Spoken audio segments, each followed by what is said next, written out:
Anak ni VP Sara Duterte, muli na namang naghalimaw sa Junior MPBL. Parang hindi 12 years old na bata kung maglaro, pinapanis lang ang kanyang mga kaedad at kaya pang mag-Pinoy step ng batang to.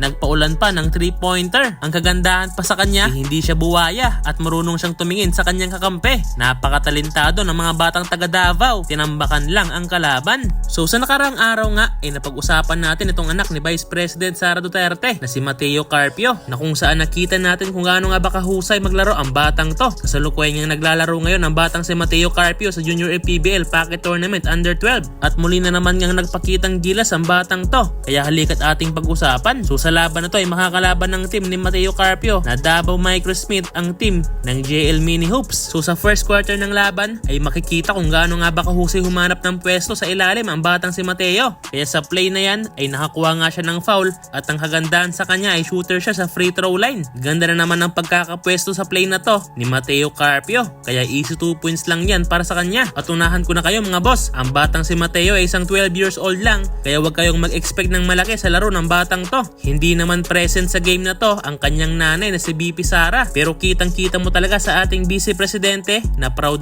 siya sa kanyang anak at suportadong suportado. Katunayan ay sumama pa nga ito nang maglaro ang kanyang anak na si Mateo sa Singapore para i-represent ang Pilipinas. Sa kakatapos lang na Asia Pacific Cup at nakuha pa nga ng mga batang pambato natin ang kampyonato sa ligang yan. Balik tayo sa laban. Kaya rin palang mag-Pinoy step ng batang si Mateo Carpio, ang kaso nga lang hindi niya na-finish. Ang kagandahan pa sa batang to ay hindi siya buwaya dahil marunong siyang tumingin ng kakampi. Meron din siyang outside shooting sa 3-point line. Open for 3. That's good! At eto pa, driving inside the paint at may kasama pang foul.